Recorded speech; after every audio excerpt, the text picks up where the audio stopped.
Βίντεο τραβάω. Βγάλε και μια φωτογραφία. Τώρα τραβάω βίντεο μου. Άμαξα. Και μετά τι γίνανε με τις Photoshoping? Και μετά δεν υπήρχαν. Και δεν πήρες άλλη? Δεν βρήκα. Δεν βρήκες άλλη. Δεν βρήκα άλλη.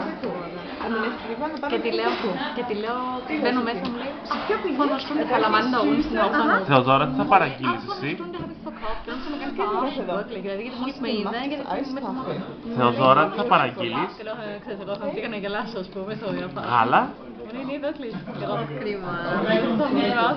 Αλλά είναι Gabor. Οπότε nicht woanders. Auch bei irgendeinem Salamander, δηλαδή, auch woanders. Αυτή ποια είναι? Εδώ δεν είχε Σαλαμάνδα, είχε ακόμα. Seit Jahren. Στο In Andersson. Εκεί. Εκεί μπορεί και εγώ σκέφτηκα. Ναι. Μπαμπά, η μαμά που είναι? Άλλο τι πήρες? Η μαμά που είναι? Πήρα Harry Potter, Θεοδώρα. αλλά πιο ψηλά, ας πούμε. Θεοδώρα, πού είναι η μαμά? Πιο elegant, also nicht für von morgens bis abends. Πού είναι η μαμά? Μετά πήρα Mantel, πήρα noch eine Jacke für Jeans und so weiter, eine Daunenjacke. Also die zwei Sachen, die wollte ich unbedingt, wir sehen nicht davon was anderes, halt so was Warmes. Τι ψάχνεις?